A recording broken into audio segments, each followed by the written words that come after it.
Howdy friends, very briefly, I want to give you two visuals and then a specific example of thinking about this work, filling out the template, designing your unit. On some level, I think of this as a Rubik's Cube. Every single thing I do, I need to step back and look at what I've already done. This is not a linear process for multiple reasons, none the least of which is clarity for myself and ensuring I'm serving a diversity of learners, right? It's not just about what I would like, what works for me, what works best for me. It's about ensuring there are multiple ways of working with the ideas, different verbs, different experiences, whether I'm communicating or I'm thinking with myself and I'm over here, blah, blah, blah. So on one level, this is like a Rubik's Cube.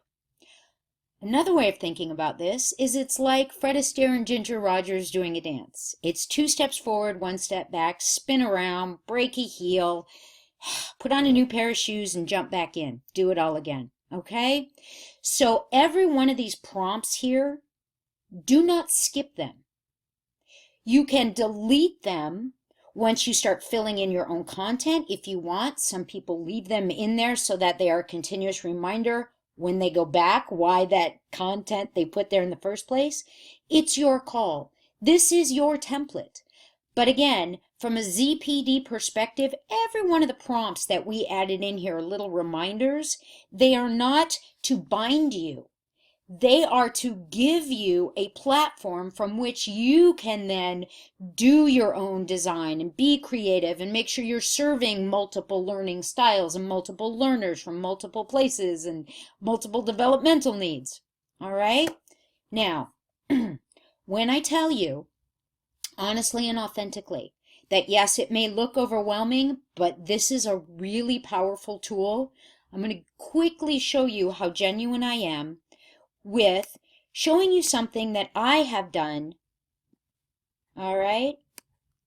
Now, this is a cross-curricular unit that I did for someone, and I was looking at how to, I was initially focusing on social studies, but being a science geek and really wanting to bring this whole idea of history is a living subject, and even though we're looking at things from the past, it doesn't mean that it's done and gone and dead or whatever. It's not just old facts, but bring more excitement and relevance for continuous discovery into it. And that was the creative impetus, if you will, for pulling together how the North Star was crucial to the Underground Railroad and looking at celestial navigation.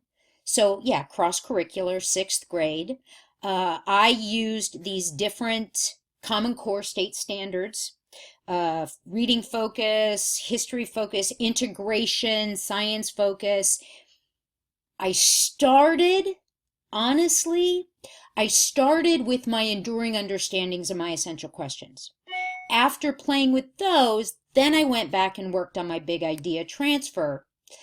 Then I went into my acquisition of knowledge and skill, which led me back to refining enduring understandings and essential questions.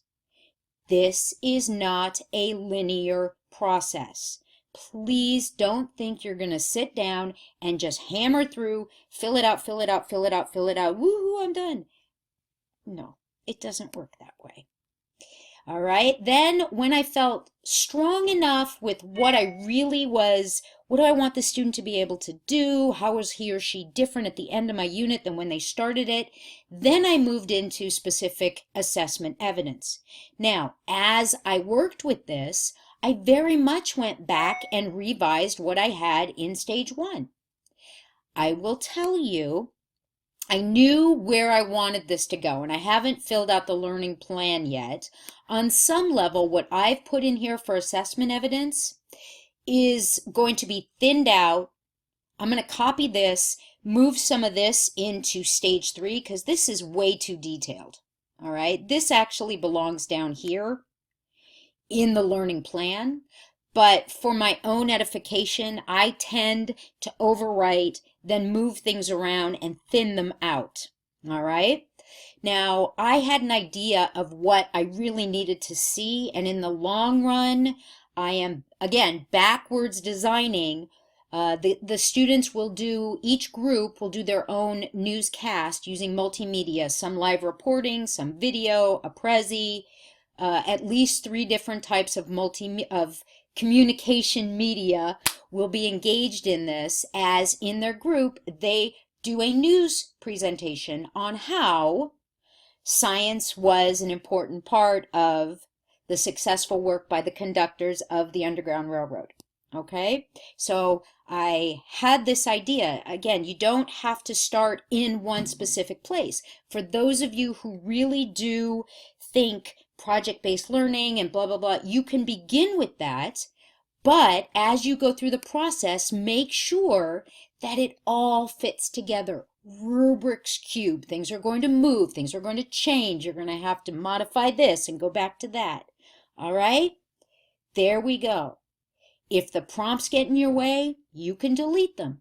This is your template. Make it yours. But again, remember, every prompt that is on here is not to try and stymie you or trip you up. It is here to support you so you don't miss a step. You don't lose sight of what we're doing. This truly is something you should feel ownership of. Okay? There we go.